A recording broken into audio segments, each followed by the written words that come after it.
Pourquoi les États-Unis interviennent-ils en Iran? Deux raisons fondamentales. Premièrement, la politique américaine est prise en otage par le lobby sioniste. Premièrement, ils considèrent qu'ils sont le peuple élu de Dieu et que nous autres sommes des goyim à leur service. Parce qu'ils se conforment à la loi de Dieu, au Talmud et aux anciennes écritures. Et d'autre part, personne ne peut ignorer l'affaire Epstein.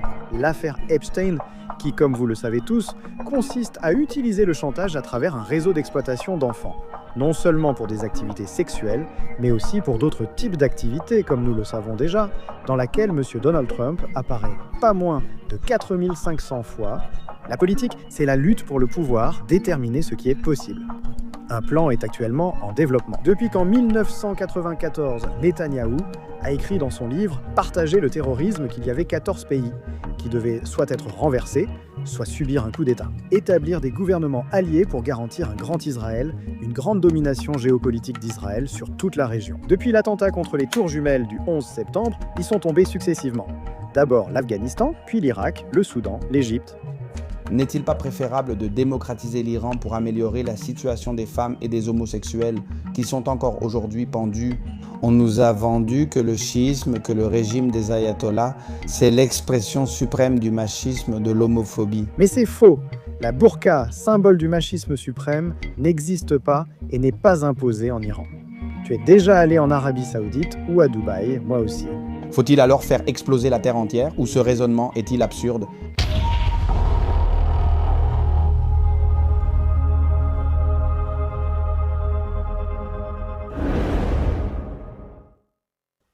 Bonsoir à toutes et à tous, bienvenue dans un nouvel épisode de La Factoria. Aujourd'hui, j'ai le plaisir d'accueillir Ruben Gisbert pour sa deuxième venue. Et nous allons faire une analyse de tout le panorama géopolitique qui malheureusement est extrêmement tendu de nos jours. Bienvenue Ruben, considère cette émission comme chez toi. Comment vas-tu mon ami? Tout va bien? Je rentre du Mexique où j'ai reçu un prix international de journalisme pour le documentaire que tu as publié après 5 mois de couverture de la guerre en Ukraine. Et j'ai été ravi de rencontrer tant de gens d'outre-mer et de recommencer encore une fois en revenant ici chez toi.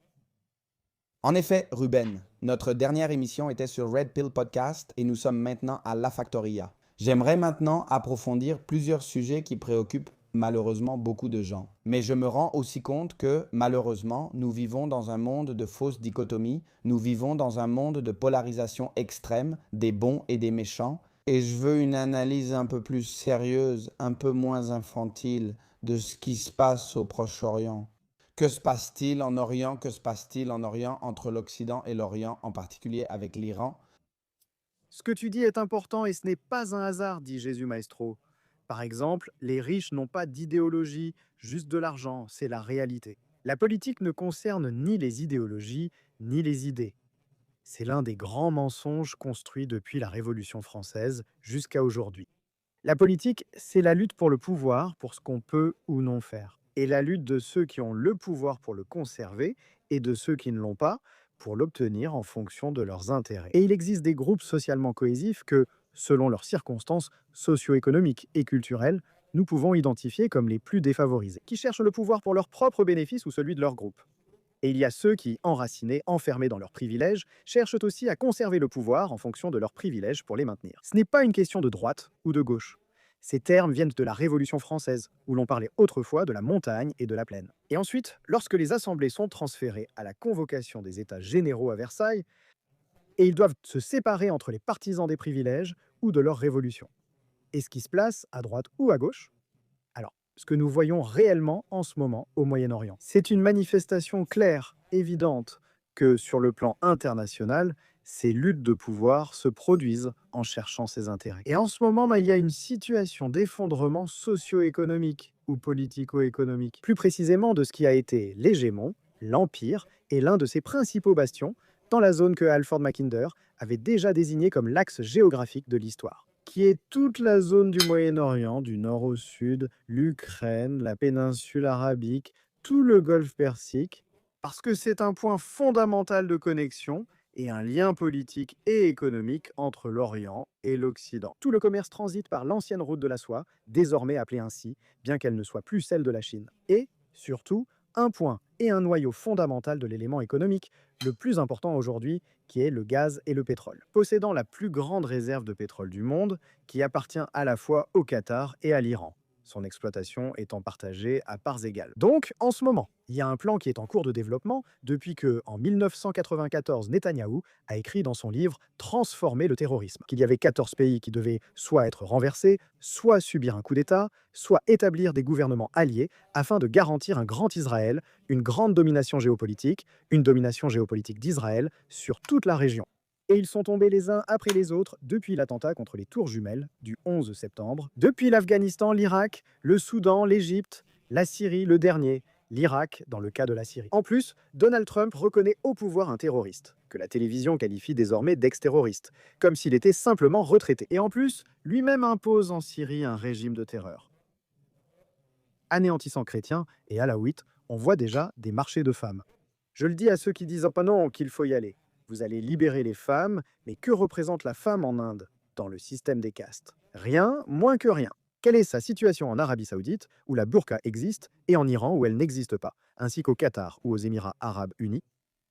On pourrait maintenant, si tu veux, entrer dans les circonstances socio-économiques, culturelles et religieuses qui définissent le chiisme, qui est la branche de l'islam la plus permissive, celle qui domine. Le seul pays qui a ce régime et dont le chef politique est aussi le chef religieux, le clerc comme le pape, mais dans ce cas pour le schisme mondial, c'est l'Iran.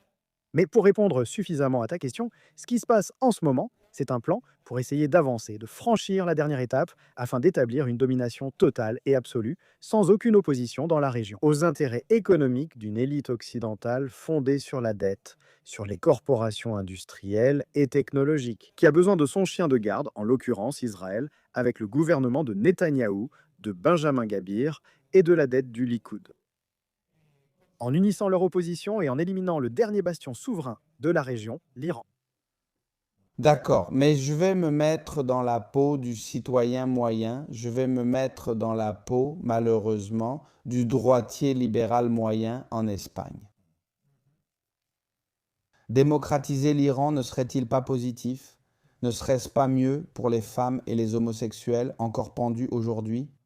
Je suis très surpris par la dérive de la droite en Espagne. Je n'ai jamais été, en fait, politiquement, mon organisation ou celle que j'ai fondée. Celle qui grandit et demeure aujourd'hui une alternative hors de l'État pour changer les choses. En Espagne, la Junta Democrática est née contre le franquisme. Je trouve intéressant qu'il faille citer Franco en ce moment pour ces personnes. À l'époque, une législation a été adoptée pour la récupération des séfarades après la Seconde Guerre mondiale. Franco a dit qu'il était bien d'aider les Juifs, mais qu'ils devaient repasser par l'Espagne, comme un rayon de lumière à travers un cristal. Il n'était pas question de rester ou de s'installer ici. Je suis vraiment surpris par la dérive de la droite espagnole, du patriotisme. De plus, cela repose sur les éléments qui ont soudé la dictature de Franco, à savoir la famille, l'association et le catholicisme. Cependant, ce sont eux qui sont les plus prostitués aux sionistes et les plus grands défenseurs des intérêts du judaïsme international, politiquement, avec la tendance nationaliste qu'est le sionisme. Qu'en est-il? Et ensuite, nous voyons des organisations qui se qualifient ainsi, qui se nomment ainsi, mais qui en réalité ne le font pas par principe ou par connaissance. Quand on regarde vraiment ce qu'il y a derrière ces organisations et ces plateformes, il s'avère qu'il y a de l'argent et des personnes très puissantes. Comme dans le cas de l'Espagne, David Hatchwell, qui est le plus grand promoteur du sionisme en Espagne, parrain, par exemple, d'Isabel Díaz Ayuso. Et de la ligne, disons, qu'on appelle non pro-libérale du Parti populaire ou de Vox, des organisations telles que les COM qu'il contrôle, préside et dirige. En tant que président de la communauté juive ou des Amis du peuple juif, de ces organisations pro-sionistes, il est l'un des 15 plus grands donateurs de la campagne de Benyamin Netanyahou. Cela a été publié à l'époque. Parmi ces 15, il n'y a qu'un seul Espagnol, c'est lui, et il a un contrôle et une participation directe dans les 3 plus grandes entreprises d'espionnage, des filiales privées du Mossad en Espagne, comme Black Cube Analytic Systems entre autres, qui ont leur siège à Tel Aviv, Londres et Madrid. Cela explique qu'il y ait en ce moment une tendance sur les réseaux sociaux, dans les médias, de manière prépondérante et au niveau politique, qu'ils défendant les intérêts d'Israël et qu'ils reprennent cette propagande qui n'a aucun sens. Parce que, qu'est-ce que démocratiser? Quand les États-Unis ont-ils démocratisé un pays? Quand ont-ils vraiment apporté la liberté politique qu'ils l'ont obtenue en 1776 à un autre pays? Jamais, absolument jamais. Prenons un exemple concret que tout le monde peut voir. 3 janvier 2026, tout le monde en Espagne, dans celle que tu as mentionnée, levant les bras, réclamant la liberté du Venezuela. Parce que le traître, le satrape, le dictateur Nicolas Marquez, Maduro avait été déposé par la force lors d'une opération d'intelligence et de technologie brutale. Il s'avère qu'on nous disait qu'ils allaient emporter le chavisme, et il s'avère qu'ils vont emporter le pétrole et laisser le chavisme. Donald Trump a reconnu il y a 24 heures que la présidente légitime élue pour le Venezuela est Delcy Rodriguez, ainsi que toute la structure et la direction chaviste. Je ne ris pas car je souhaite cela depuis le Venezuela, peuple urbain. Je ris car il est incroyable que nous écoutions encore cette propagande, et comme dit auparavant, si vraiment il s'intéressait à la liberté des citoyens et des femmes, et il faut mener la clémence jusqu'à l'anéantissement des régimes, même si pour cela il faut détruire, tuer, anéantir des millions de personnes. Eh bien, commençons. Il ne nous restera que moins des 3 quarts du monde pour commencer, et bien sûr là où cela se produit le plus. Les droits de l'homme, ou la femme par exemple, est considéré comme une véritable ordure et subordonné. C'est même un objet qui se vend. Comme par exemple, je le répète, la Syrie. Pourquoi le président de la Syrie, Jolen Oualchara, est-il reçu aux Nations Unies?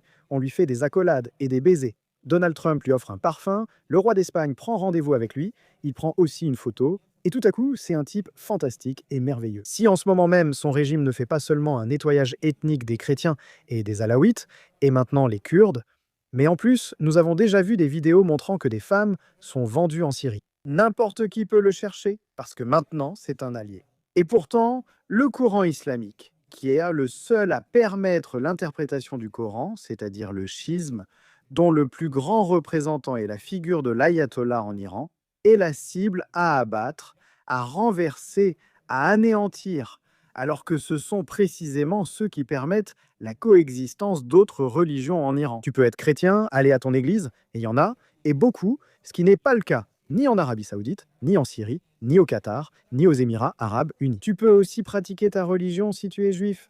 Ils sont proportionnellement représentés au Parlement, avec des élections tous les 4 ans dans un système inspiré de l'Espagne. Il est très difficile de contrer toute la propagande diffusée dans les médias. Mais tout cela sert à ce que les gens, au final, ne voient bon pas d'un mauvais œil ce qui, de manière crue, est face à la réalité. Ce n'est rien d'autre qu'une action unilatérale dans le but de défendre les intérêts, dans ce cas, des États-Unis. Non, en réalité, les États-Unis ne gagnent rien ici. D'Israël et des puissances économiques ou des groupes économiques qui sont derrière Israël, comme les Rothschild et compagnie. D'accord. Tu viens de faire une affirmation un peu particulière et j'aimerais qu'on s'étende là-dessus. Nous, en Occident, on nous a vendu que le chiisme, que le régime des ayatollahs, c'est comme l'expression suprême du machisme, de l'homophobie. Mais c'est un mensonge. La plus grande expression du chavisme, c'est la burqa et l'imposition du voile pour les femmes chez les chiites. Et en Iran, cela n'existe pas. La burqa n'est pas appliquée. Elle n'est pas imposée en Iran.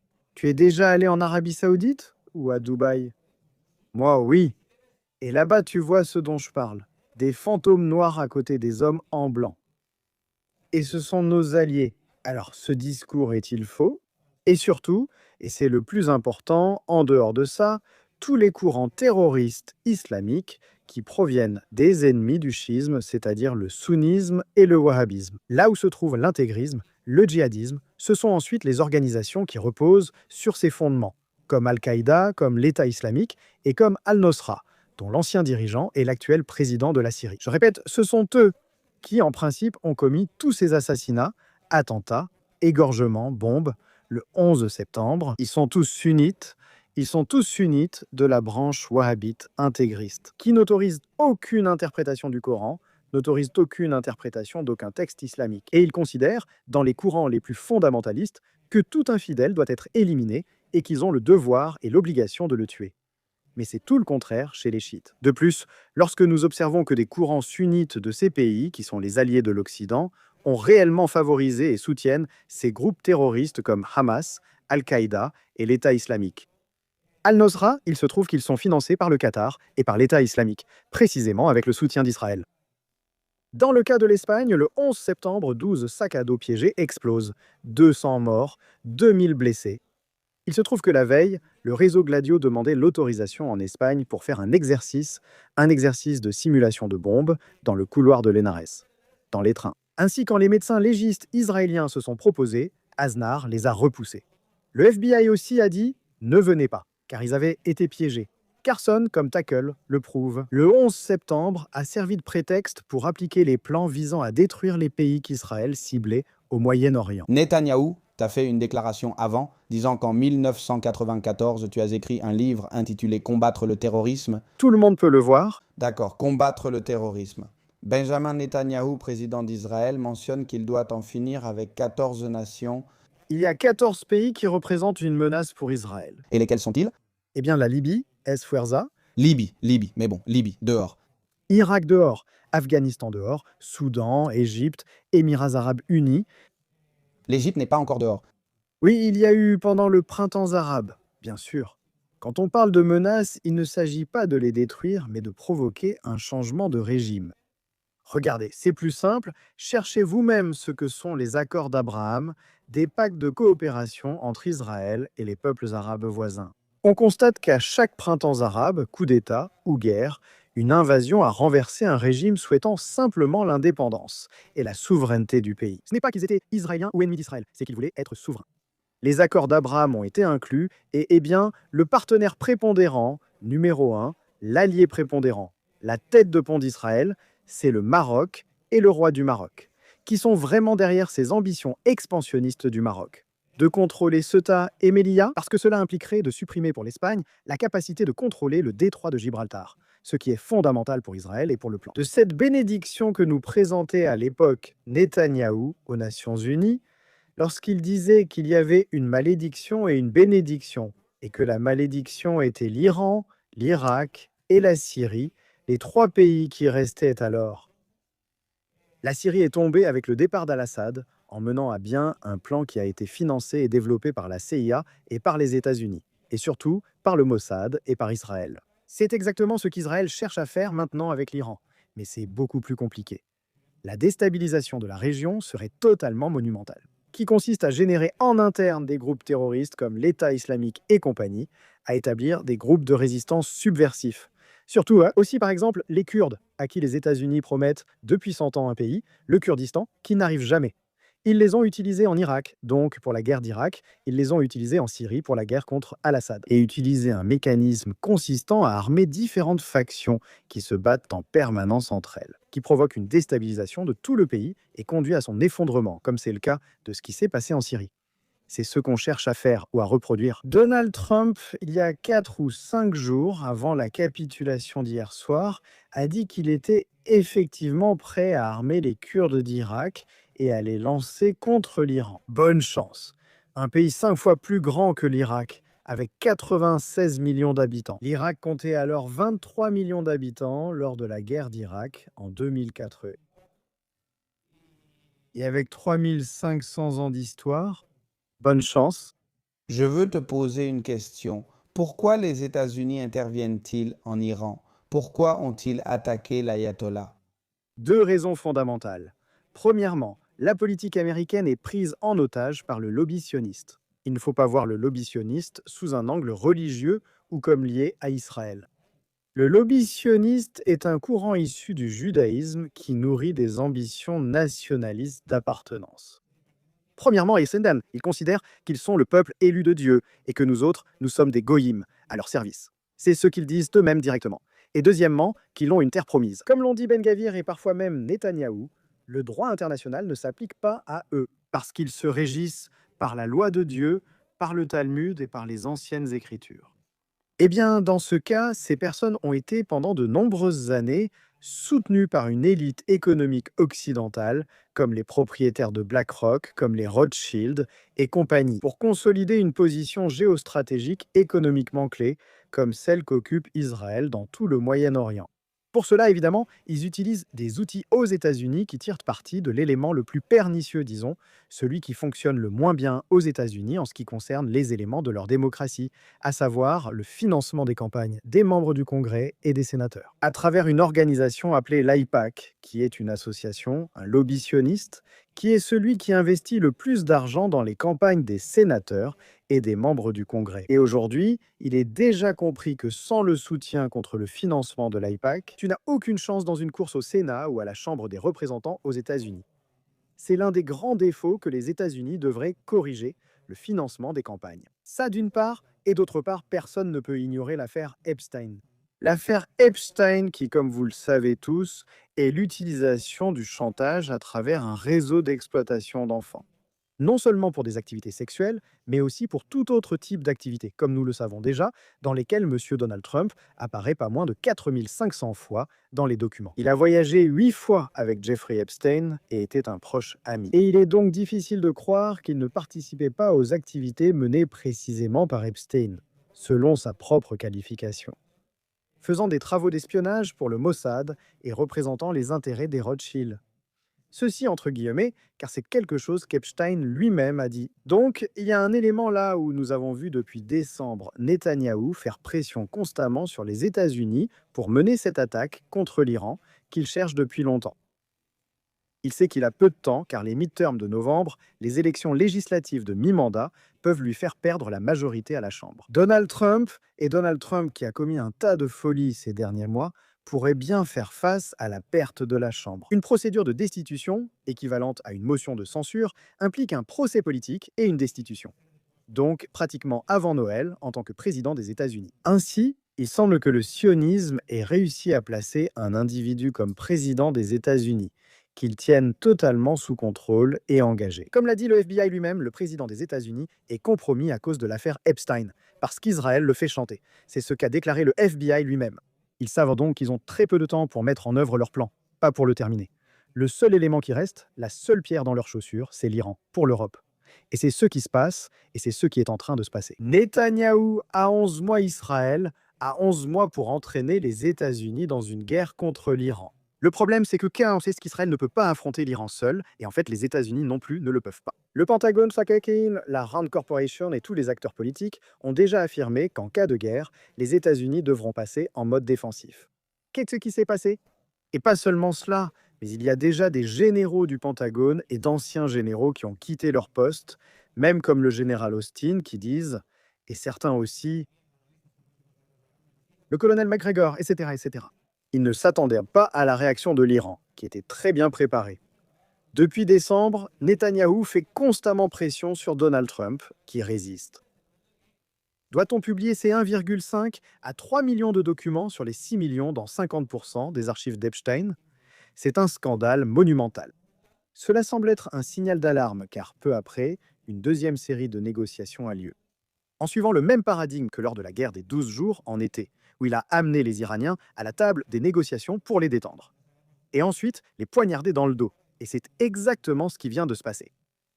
Israël l'a fait, surtout, avec deux éléments clés qui font déjà que la guerre n'a pas franchi une certaine limite. Une frontière dont nous savons comment elle commence, mais nous ne savons pas comment elle finit.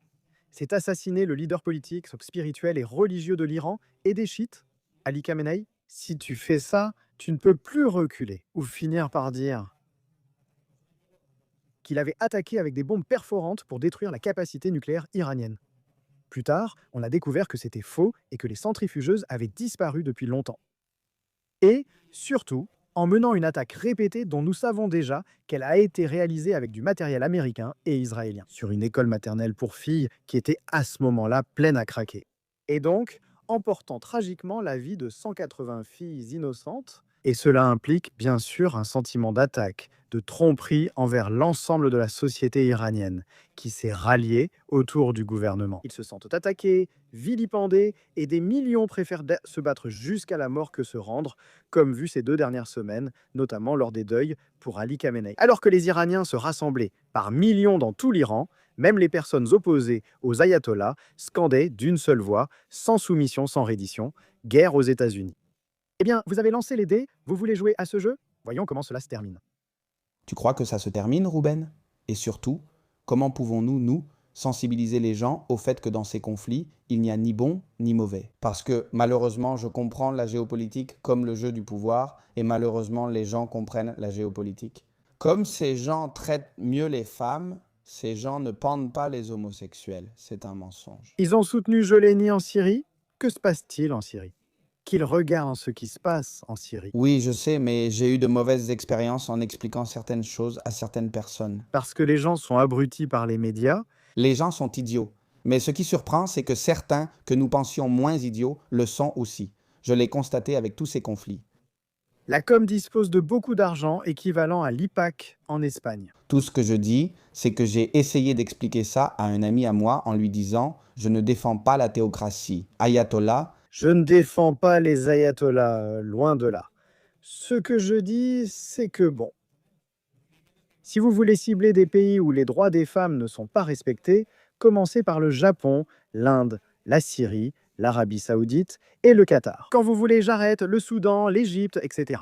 en fait, il faudrait attaquer toute la terre, sinon le discours est absurde. Ça n'a aucun sens, il n'y a aucun fondement. Mais comme toujours, le problème n'est ni le discours, ni le fondement du discours, le problème c'est l'hégémonie du discours. C'est ça le problème. Le problème c'est que tous les médias disent la même chose de la même manière, avec les mêmes chroniqueurs payés qui sont là à dire des conneries. Et vraiment, où sont les vrais experts en géopolitique? Les personnes qui ont une formation, les ambassadeurs, les militaires, les indépendants, les patriotes, ne sont pas invités. Les plateaux télé ne les appellent que pour les piéger. Ils sont dans les médias alternatifs, ni sur Internet, et ce sont leurs analyses où l'on voit que, tiens, ils disent que ça va arriver, et ça arrive. Les personnes qui savent vraiment et prédisent que les événements. D'Internet, exactement. Et malheureusement, ça, toi et moi, on en a parlé après l'émission qu'on a faite sur le débat de Ruben Tiantozero. Oui, on a passé une grande soirée à parler de géopolitique, vraiment très intense. Tu as dit cette semaine, parce que les crypto-monnaies étaient tombées, le marché avait chuté, pratiquement tout avait chuté, et toi tu étais là, c'est une attaque. C'est une attaque des États-Unis contre l'Iran. Cette semaine, et moi je disais, cette semaine, je ne crois pas, cette semaine, je ne sais pas quoi. Et au final, eh bien, c'est arrivé 3 semaines plus tard. Oui, 2 semaines après, oui. 3, 2. Ça ne te plaît pas de ne pas avoir eu raison, hein? Non, mais se souvenir à nouveau, oui, non. Mais en réalité, on le savait, on savait que ça allait arriver, et on le savait parce que les personnes qui ne... Est-ce que cela signifie, pour que les gens comprennent, qu'il y a soudainement de grands détenteurs de ce bien qui voient que quelque chose de grave va se passer et soudain ils partent et ils veulent se capitaliser. Et c'est ce qui s'est passé, par exemple, aussi ce qui se passe en ce moment avec BlackRock. Ils sont même dans un corralito BlackRock. Si c'était un pays, ce serait le 3e pays du monde en termes de PIB. Donc là, ce que tu vois, ce sont des mouvements économiques qui te donnent des indicateurs, il se passe des choses. Le conflit entre Israël et l'Iran va-t-il se terminer comme le conflit entre les États-Unis et l'Iran?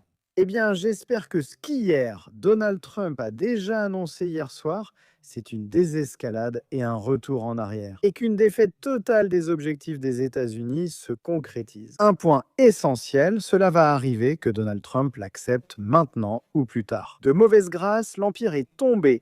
Les États-Unis vont devoir se retirer du Moyen-Orient. C'est inévitable et cela va arriver. Je ne sais pas si ce sera dans 1 mois, dans 6 mois ou dans 1 an.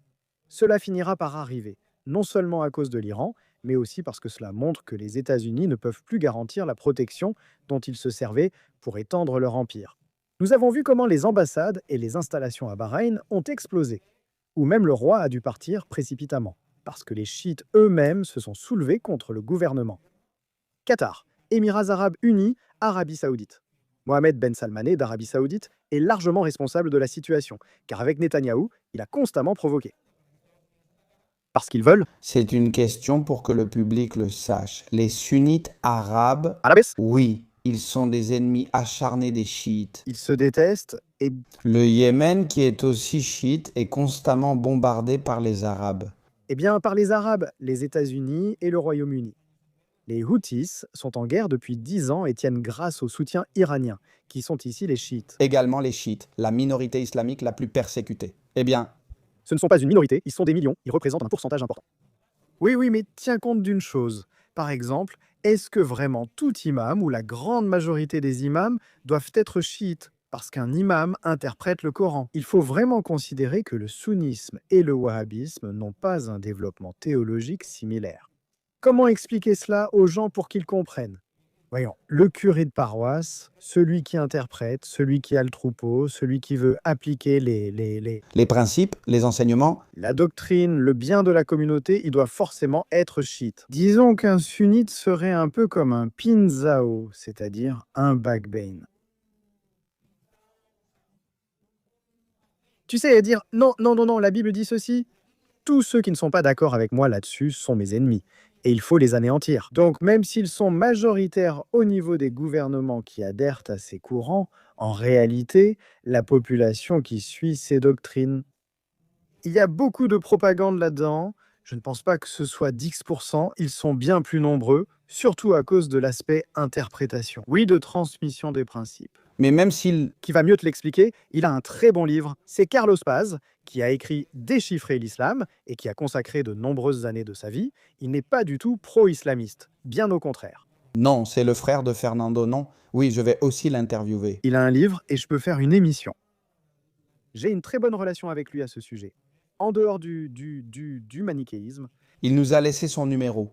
Appelons-le pour voir s'il peut venir nous en dire plus, car ces sujets me passionnent et m'impressionnent. Et, surtout, pour que vous voyez qu'il faut sortir des packs idéologiques, messieurs, l'idéal, le pack idéologique de la droite espagnole est en train de montrer ce qu'il est. il n'y a pas de droite en Espagne, cela n'existe pas. Il y a du nationalisme, il n'y a pas... De même qu'il n'y a pas de gauche. Voyons voir, Pedro Sanchez, le gars sort et dit: nous n'autoriserons pas les États-Unis à utiliser les bases de Rota et Moron pour attaquer l'Iran, car cette guerre est illégale. Mais que fait-il, mon Dieu? Je ne comprends pas que les souverainistes s'indignent parce qu'on refuse d'être la prostituée des États-Unis, alors qu'historiquement, ils ont été notre plus grand ennemi. Royaume-Uni, pardon, Angleterre, toujours d'abord. Angleterre, Le monde anglo-saxon, on va laisser, mais c'est une extension. n'oublie pas les fan-shooters, Ceux qui, oui, mais ceux qui ont toujours été emmerdés. Ceux qui ont toujours été là pour qu'on perde des positions outre-mer. Fédéraliser le Mexique, lui enlever les 2 tiers. Oui, les anglo-saxons, c'était les États-Unis, Cuba, les Philippines, bref, les États-Unis. Mais en dehors de ça, d'abord cette passion de servitude, et ensuite le fait que ce type a menti. C'est-à-dire, il s'avère qu'il le dit. Pedro Sanchez dit-il cela? Et juste après, on voyait. Moi, je voyais qu'il y avait 15 avions, des avions ravitailleurs qui faisaient escale à Rota et Moron en route vers l'Iran. Et alors ils sortent et te disent: non, pardon, c'est que ce sont, ça va, on va.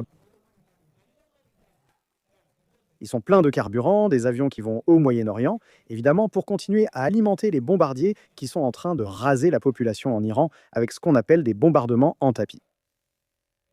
Comme ce n'est pas un avion qui va directement attaquer, mais qui va seulement faire une escale. Est-ce que vous considérez que c'est de l'aide humanitaire? Ils disent que c'est de l'aide humanitaire, et je laisse. C'est-à-dire, c'est une connerie absolue, c'est prendre les gens pour des imbéciles, mais ça marche bien pour Sanchez, ça marche bien pour lui. C'est-à-dire, le Parti populaire et Feijóo sont tellement idiots qu'en 24 heures, ils ont adopté le même discours. La population espagnole est culturellement et historiquement très anti-américaine en raison des questions évoquées, ce qui lui fait perdre des intentions de vote. Autrement dit, c'était facile alors de dire à Pedro Sanchez: vas-y, montre ton cran, adopte une vraie position souverainiste, tu vas le laisser sans rien.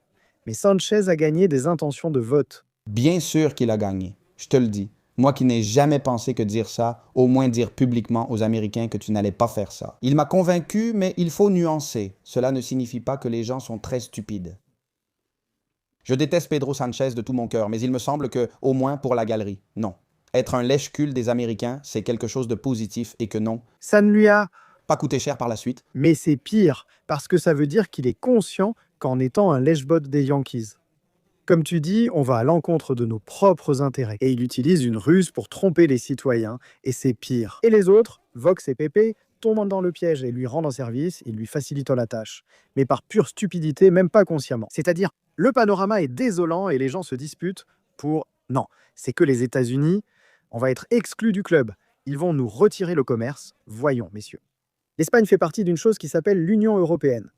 Nous avons une union douanière et nous ne pouvons pas, en ce moment, subir aucun élément dans lequel les États-Unis peuvent retirer des investissements ou annuler des contrats, mais pas rompre les relations commerciales, comme l'a dit Donald Trump. C'est-à-dire, c'est une absurdité d'avoir vu des économistes dire qu'à partir de maintenant, l'Espagne va être isolée.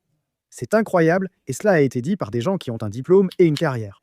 C'est-à-dire, on tombe vraiment dans un discours manichéen, superficiel et absurde. Alors s'il vous plaît, simplement ce que je demande, c'est d'écouter les gens qui sont là. Nous pouvons avoir des différences idéologiques, doctrinales, de position, ou quoi que ce soit. Mais des personnes sérieuses qui défendent des causes sensées et fondées, pas de simples propagandistes abjects.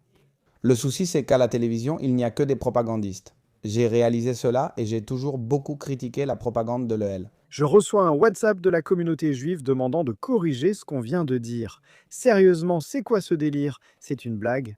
D'accord, d'accord. D'accord pour ce qui s'est passé à Horizonte l'autre jour, ça m'a fait rire. Tu disais d'accord. Moi, le problème, c'est que les gens sont vraiment cons. Mais que c'est beau? Ruben, je veux continuer avec toi parce que c'est quelque chose qui m'attire énormément l'attention. J'ai toujours vu l'endoctrinement beaucoup plus d'un côté, avec tout ce qui se passe, avec tout ce sionisme, avec tous ces intérêts d'Israël, et en regardant des discours de Netanyahou, en voyant que Netanyahou a mystérieusement prédit que les tours jumelles allaient tomber. En voyant beaucoup, tu t'impliques beaucoup. Le fils de Netanyahou a affirmé qu'il fallait reconnaître l'indépendance de la Catalogne et qu'il a financé le mouvement indépendantiste.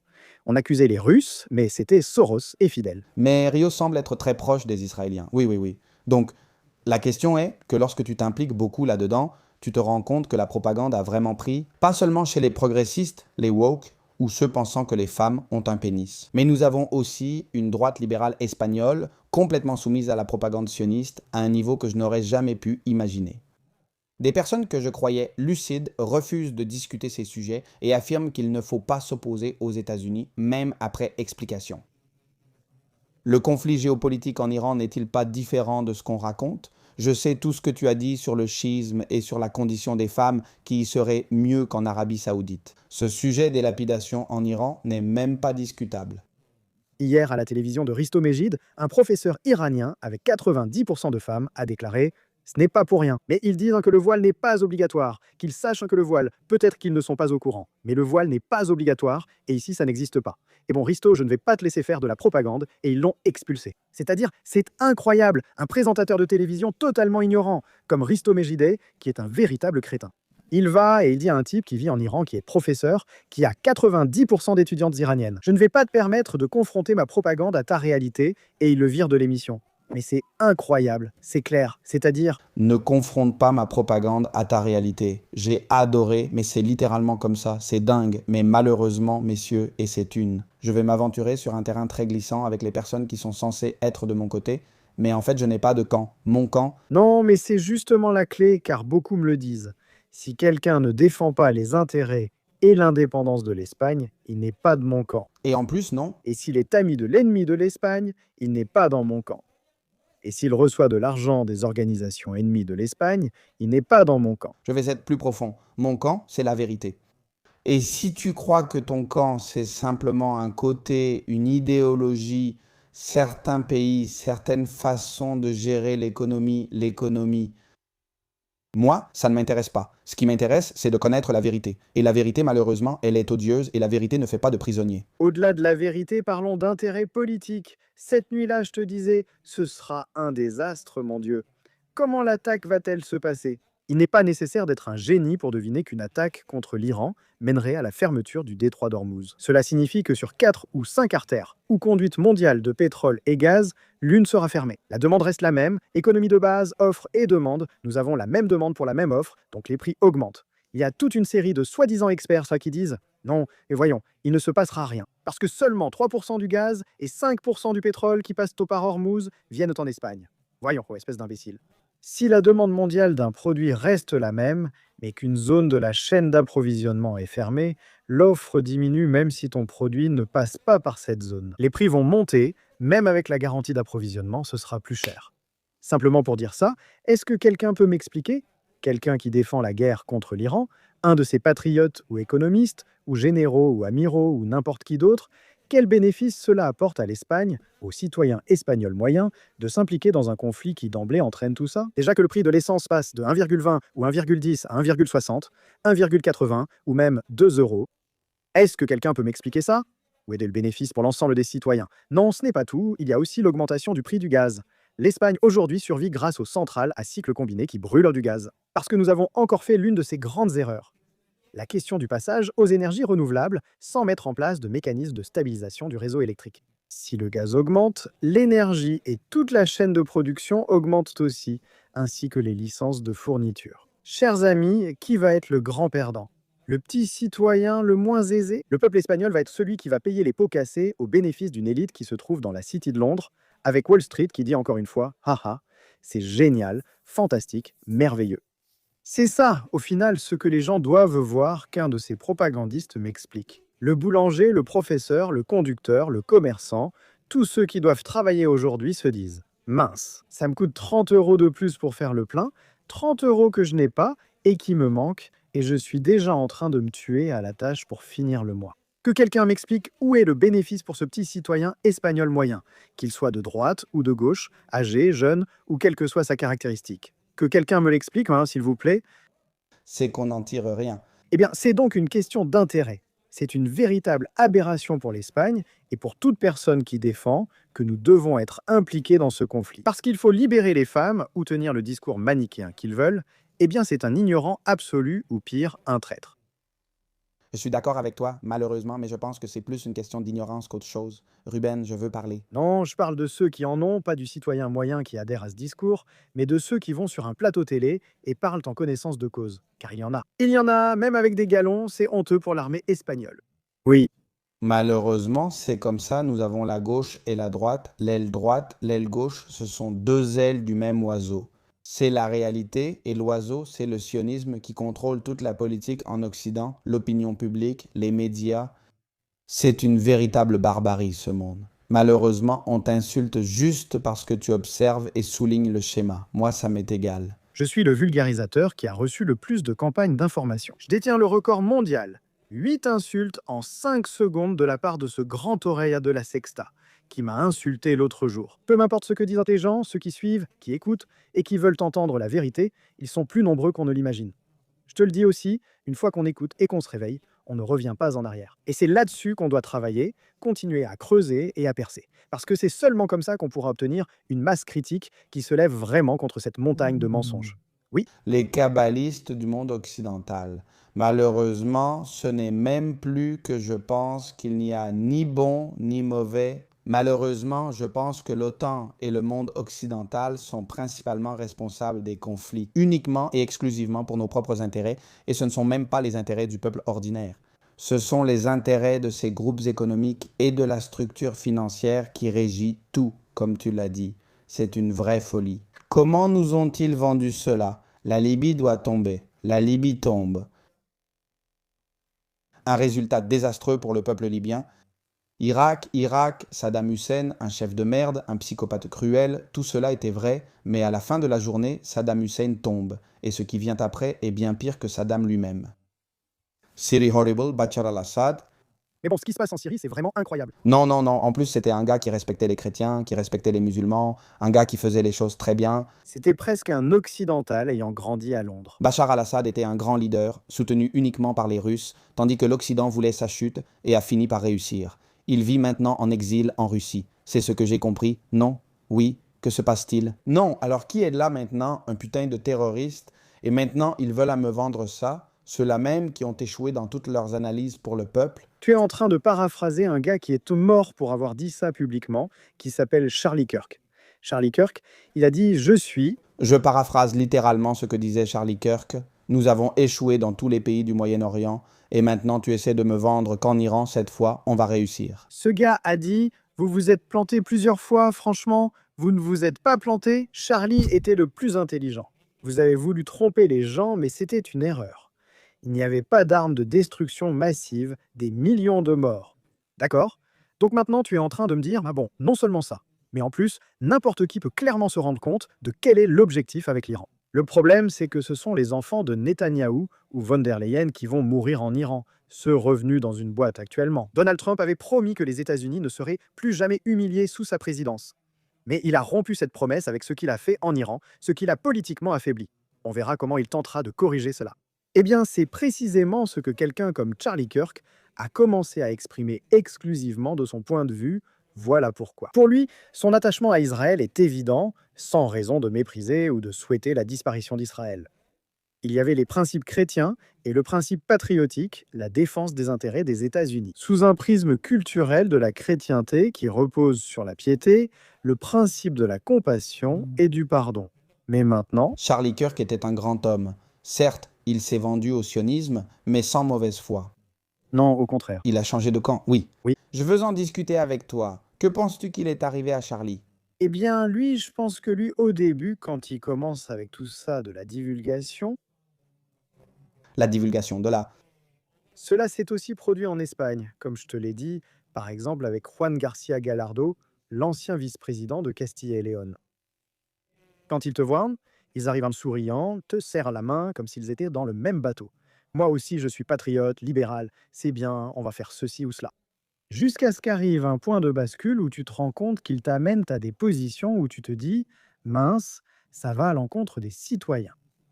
C'est-à-dire, si tu es vraiment patriote et qu'il commence à te convaincre que tu dois porter en toi tout un amalgame idéologique avec toute une série de discours, tu te dis, d'accord, mais est-ce que ça, ce n'est pas en faveur de l'Espagne, dans ce cas, ou des États-Unis? Alors là, il y a une rupture, et tu as identifié une rupture dans laquelle, lors du deuxième voyage qu'Israël effectue, il a une réunion avec, je crois, avec Netanyahou lui-même, et ensuite il s'en rend compte ou il se passe quelque chose dans lequel Charlie Kirk commence à avertir qu'en effet, on va essayer de lancer une guerre contre l'Iran.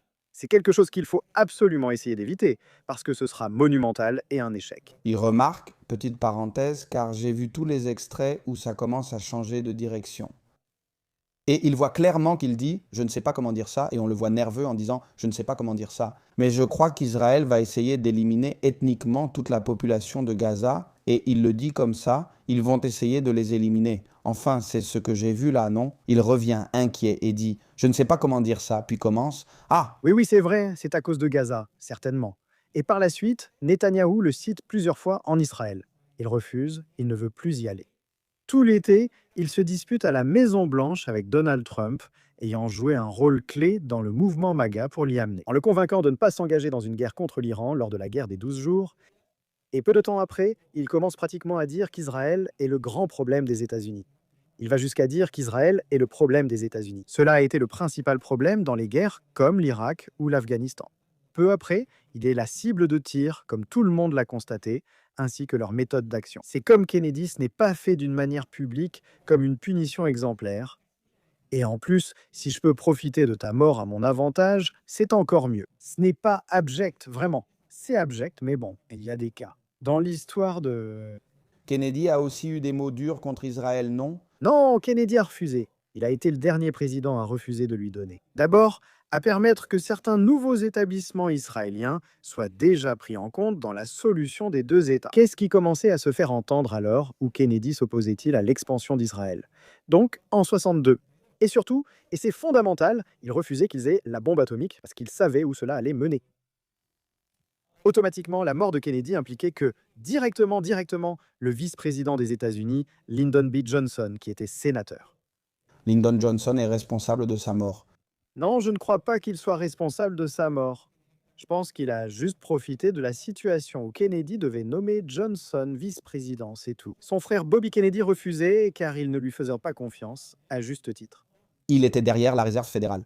Oui, Lyndon B. Johnson avait été un sénateur très puissant et chef de la majorité au Sénat américain pendant de nombreuses législatures. Il était texan car depuis la Seconde Guerre mondiale, il avait été un grand partisan du maintien du complexe militaro-industriel. La puissance des États-Unis au niveau militaire dans le monde. Et évidemment, comme pourrait l'être aujourd'hui Lindsey Graham, ce ne serait pas un équivalent. Il était souvent vu comme un excentrique. Oui, mais c'était un type très habile. Et Kennedy se rend compte qu'il a besoin du vote des démocrates du Sud, qui à l'époque étaient totalement opposés aux droits des Noirs et à l'égalité. Etc. etc. Il a besoin du vote des démocrates, d'où sa nomination comme vice-président. Et là, tu as un élément très lié au complexe militaro-industriel, qui est l'un des secteurs qui fait des affaires pendant la Seconde Guerre mondiale. L'argent sioniste est celui qui donne réellement aux États-Unis cette capacité, celui qui est derrière le complexe militaro-industriel. Après l'assassinat de Kennedy, il devient automatiquement président et, je crois, autorise la bombe atomique 3 mois plus tard. Et des documents ont été déclassifiés maintenant qui prouvent qu'effectivement, le FBI et la CIA soupçonnent qu'Israël a été celui qui a liquidé, avec différents intérêts également concomitants, comme la mafia, mais qu'Israël a finalement planifié et mené à bien l'assassinat de John Fitzgerald Kennedy. Merci. Et toi, tu soupçonnes, comme moi, qu'ils sont aussi derrière Charlie Kirk, derrière sa mort. D'accord? Je suis aussi totalement convaincu, c'est certain. C'est très clair pour moi et triste que les gens ne s'en rendent pas compte. Que penses-tu d'Erika Kirk? Je pense que beaucoup de gens dans le mouvement MAGA sont complètement dévastés aux États-Unis. Ils l'ont bien cherché. Enfin, personne ne sait, comme disait mon Je crois qu'elle faisait partie de... Enfin, je te jure, je crois qu'elle était une taupe. Enfin, c'est possible. Je ne sais pas. Tu n'as pas vu ses interviews où elle dit qu'il allait toujours à des réunions chrétiennes? Non, elle a enlevé la photo de mariage du plateau de Charlie Kirk pour mettre un extrait. Je crois que c'est du Talmud ou je ne sais pas quoi.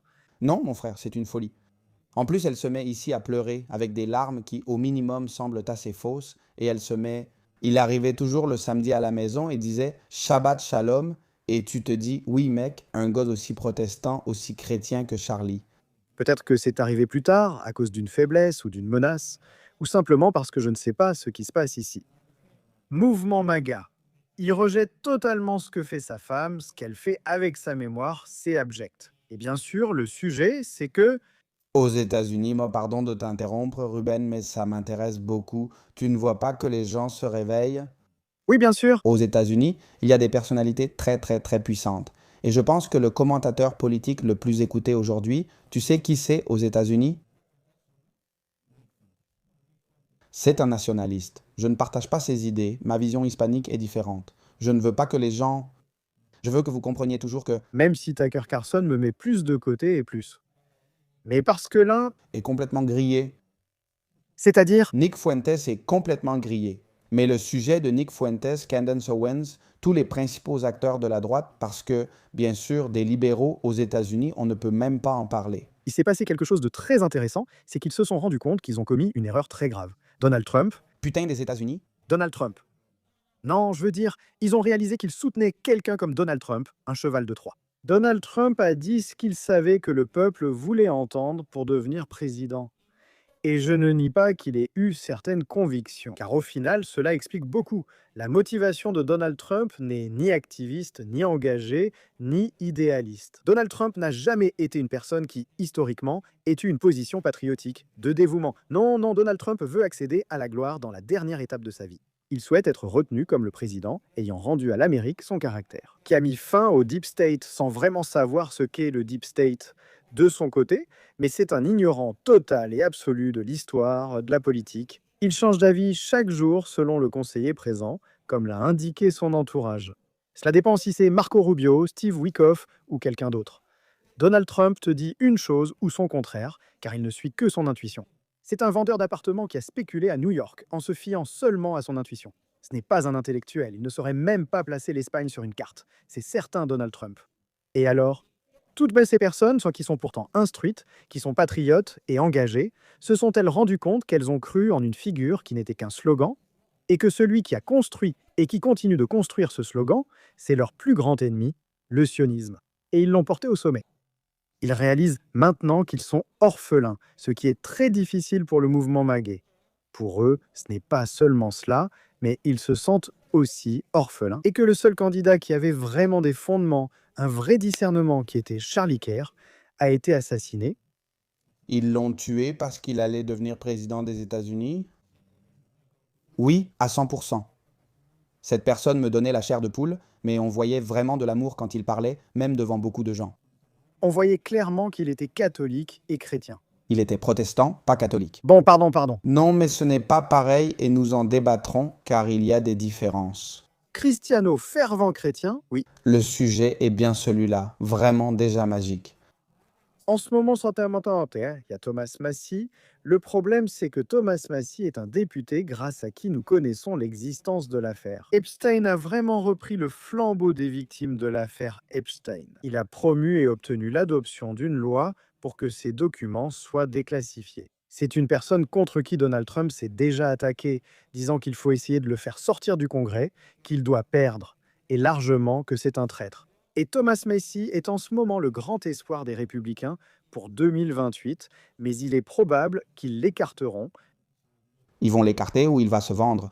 Non, je ne pense pas qu'il se vende, il en a eu l'occasion et ne l'a pas fait.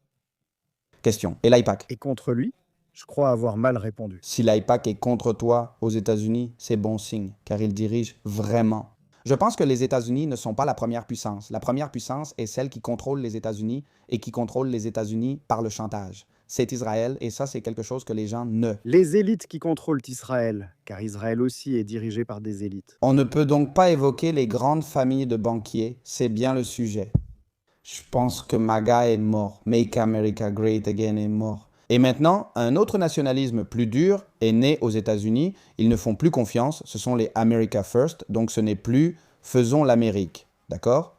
Parce que si tu demandais aux MAGA et si tu dois choisir entre l'Amérique et Israël, beaucoup, eh bien non, etc. Et même parmi les leaders MAGA, ce n'est plus accepté. On voit un changement.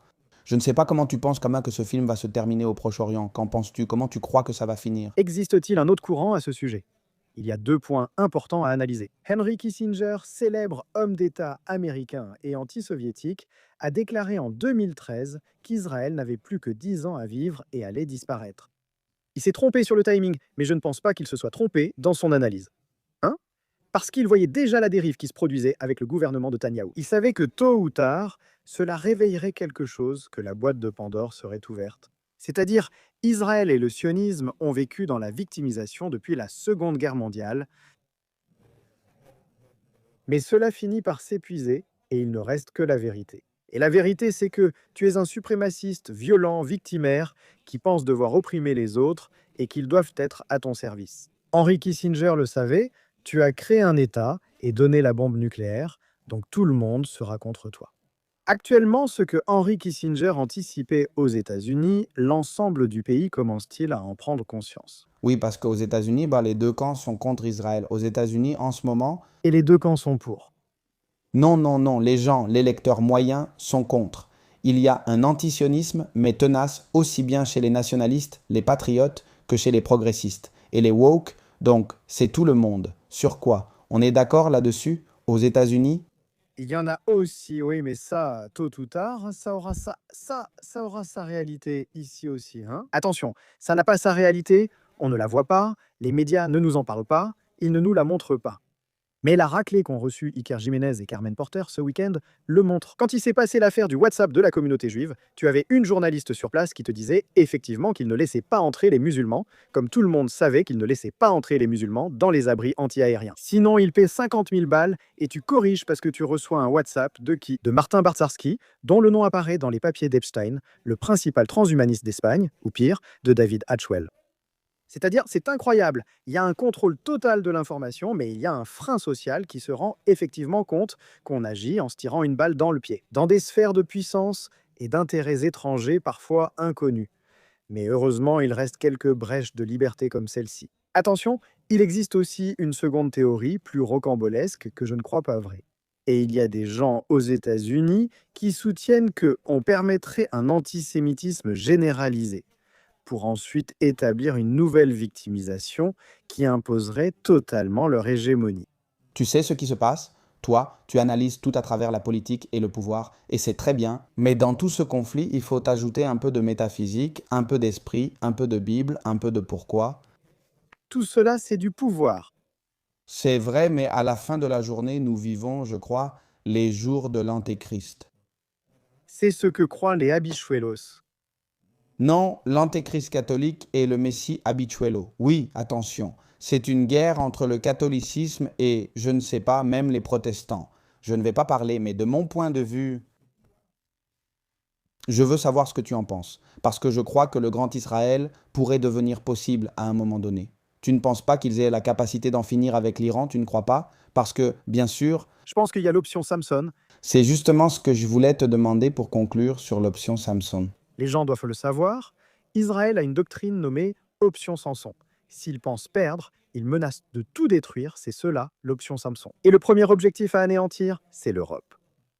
Parce que pour les Israéliens, en particulier pour les sionistes, c'est une obsession. Et d'où le financement de l'immigration incontrôlée et illégale, des courants woke, de la faible natalité. Tout cela trouve ses fondements là, parce que leur plus grand ennemi a toujours été la civilisation, qui historiquement a toujours été laissée comme une aspiration du sionisme. Ils veulent être la nation de pointe, la meilleure, mais ils ne seront jamais l'ancienne Grèce ou Rome antique. C'est pourquoi ils ont l'obsession de détruire la civilisation occidentale et ses fondements, qui ensuite ont existé grâce au christianisme et au travail si important qui a été accompli en Europe à travers le christianisme, à la reconversion des principes classiques à travers la Renaissance. Ils veulent détruire tout cela, tous les fondements, tout comme lorsqu'ils ont pu le faire en Syrie, en finançant ces groupes terroristes. Ils ont tout détruit, tous les monuments, toutes les images, toutes les statues de l'ancien empire perse. Ils veulent effacer de la face de l'histoire toute culture pour qu'ils soient, eux, le grand Israël, devant lequel le reste du monde s'émerveille. Et ce ne sont pas des théories du complot. Lisez et cherchez par vous-même, ils le disent. C'est ça le problème. On ne croit pas à ces choses-là jusqu'à ce qu'on les entende parler plus de 10 minutes. Juan Garcia Gallardo a dit ça l'autre jour. J'ai été sidéré. Le pénestré de Vox. Il y a déjà une longue liste. Oui, tout. Tous ceux qui sont contre cela regardent par hasard Effectivement, exactement Netanyahou. Netanyahu. Vasquez Abramscal, cher leader Abramscal. La vérité, c'est que, pardonne-moi, mais j'ai adoré et je te la pique, Abramscal est au lit. Avec ça, Effectivement, eh bien Juan Garcia Gallardo, l'autre jour, avec quelques mots, avec la com, qui est l'organisation sioniste en Espagne, qui dit qu'il faut renvoyer ce journaliste. Qu'en penses-tu? Je ne sais pas quoi. Et j'ai répondu à la com, qui est l'organisation de David Hatchwell et de ces gens-là. Et je te rappelle quand on se voyait et qu'on se faisait des câlins et tout ça. J'ai répondu à Juan Garcia Gallardo. Oui, jusqu'à ce que je vous voie, je savais qui vous étiez. Donc vous ne faites que provoquer l'éloignement de vous. Regarde cette réponse, c'est-à-dire, effectivement, aux personnes compatissantes, engagées, patriotes, qui sont séduites par ce discours. Quand ils voient ce qu'il y a derrière, quand ils les entendent parler, ils disent « ceux-là sont fous, ces gens sont fous », c'est-à-dire, ils sont cinglés. Ce sont des gens qui veulent l'Armageddon pour reconstruire le temple. Je ne sais pas, putain. totalement. Ce sont des cinglés, mais il y a deux types de cinglés. Et surtout, je veux aussi faire passer un message clair. Il y a énormément de juifs extrêmement anti-sionistes. Il y a beaucoup de confusion. Tu crois que les sionistes, Les orthodoxes disent qu'Israël n'a pas... le droit d'exister, selon la Torah. Donc, je veux que vous sachiez que ceci n'est pas un message antisémite. Attention, la question sémite est très délicate, car c'est toute une invention. C'est incroyable, parce qu'ils ne sont même pas sémites.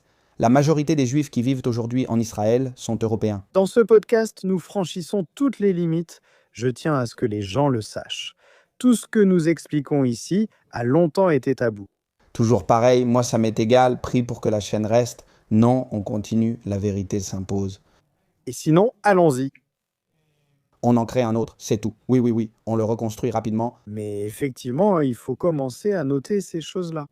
Tu vois, il y a même des gens qui revendiquent la figure du peintre autrichien, ce qui me paraît déjà fou en Europe. Parce que, effectivement, je suis antinationaliste, je suis antisioniste, parce que je suis antinationaliste, et Hitler était nationaliste. Mais il y a des gens qui commencent à voir dans les fondements, parce qu'il y a une chose importante. Tu t'aventures sur un terrain? Non. Absolument. Je connais parfaitement, je sais par où, je me déplace parfaitement. Beaucoup revendiquent le peintre récemment, mais sur Instagram, les mèmes sur le peintre me font surtout rire en voyant tout le monde participer. Non, sérieusement, il faut considérer une chose. J'ai étudié de façon obsessionnelle les fondements du national-socialisme allemand. Les discours nationaux allemands du 19e siècle, de Herder, Fichte, etc. La philosophie de Max Stirner que Hitler adopte a un fondement qui séduit une grande partie de la nation allemande. Ce n'est pas par hasard, je veux dire, une grande partie de la nation allemande se laisse entraîner par cette dérive du bien. Ces personnes doivent être expulsées, elles ne nous sont pas bénéfiques. Bien sûr, il n'était pas pour les tuer ou l'extermination. Non, non, non, mais il y a des fondements juridiques et doctrinaux, ce qu'ils appellent l'antisémitisme, qui en réalité n'est pas de l'antisémitisme. Parce que les sémites sont ceux qui vivent en Jordanie, dans la région de la Jordanie, donc Aux descendants de Sem, fils de Noé. effectivement, et ce sont des Libanais, oui, bon, et des Arabes, les Palestiniens sont des sémites, effectivement. Ceux-ci sont européens, khazars et ashkénazes. C'est que, effectivement, continuons. Non, non, non, mais c'est un sujet que je vois que tu maîtrises très bien. Eh bien, effectivement, il y a des fondements que le national-socialisme allemand a utilisés pour séduire les Allemands. Et en fait, il existe même des théories qui établissent que certains courants sionistes ont permis la victoire du national-socialisme allemand, pour ensuite prendre le contrôle et réaliser la destruction de l'Europe. C'est l'obsession de ces gens, c'est-à-dire l'obsession de ces gens est de détruire l'Europe et de détruire culturellement l'Europe. Et ils voyaient en Hitler la meilleure façon de faire grandir un cancer pour ensuite l'éradiquer par la force. Attention, pardon, analyse, je veux faire une petite parenthèse ici que je pense importante, et aussi utiliser l'image du national-socialisme pour se présenter comme des victimes éternelles et être toujours protégés. Ça, ce serait plus tard. Ce que je n'ai pas mentionné dans cette réflexion, qui a des fondements, notamment de ceux qui soutiennent d'abord Hitler, lui donnent de l'argent pour sa campagne et lui offrent une Mercedes, etc.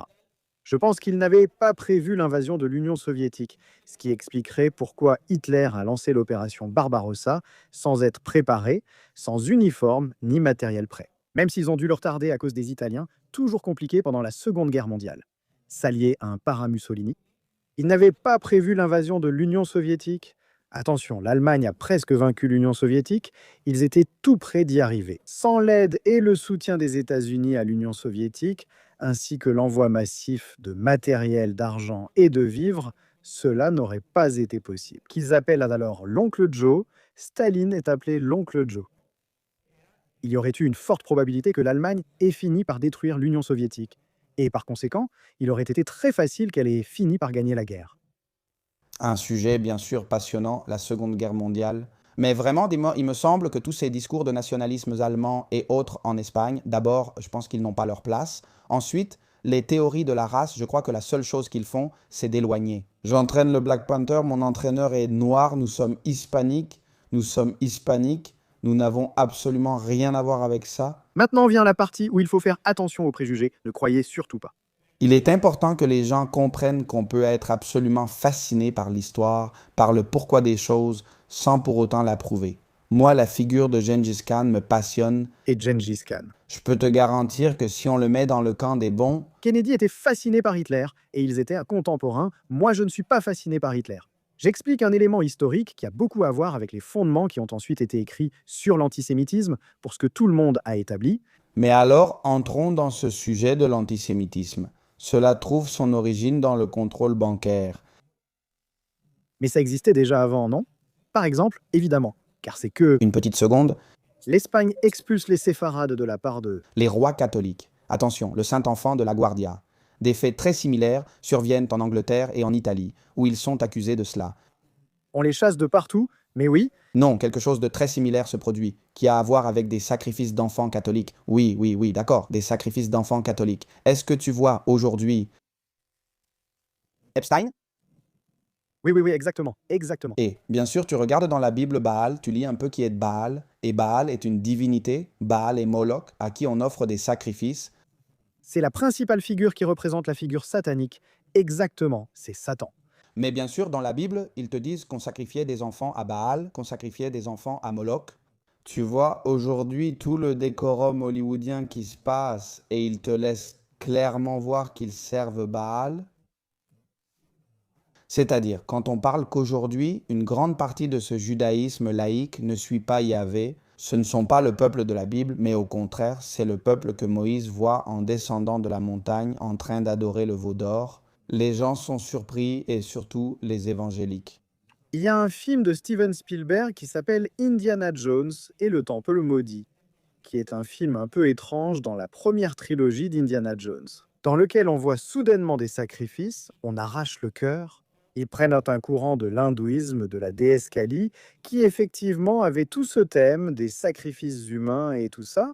Et il y a une explication qui dit qu'à ce moment-là, Steven Spielberg venait de divorcer.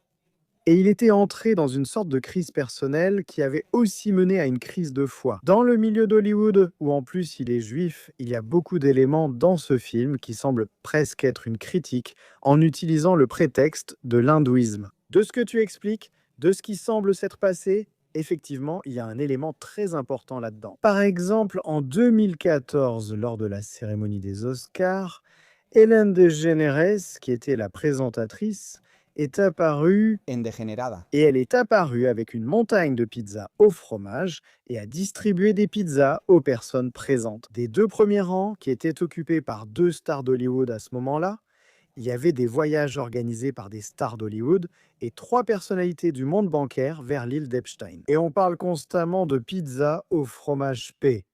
Qu'est-ce que cela signifie, enfant? Mais pizza au fromage est un acronyme qui pourrait signifier cela.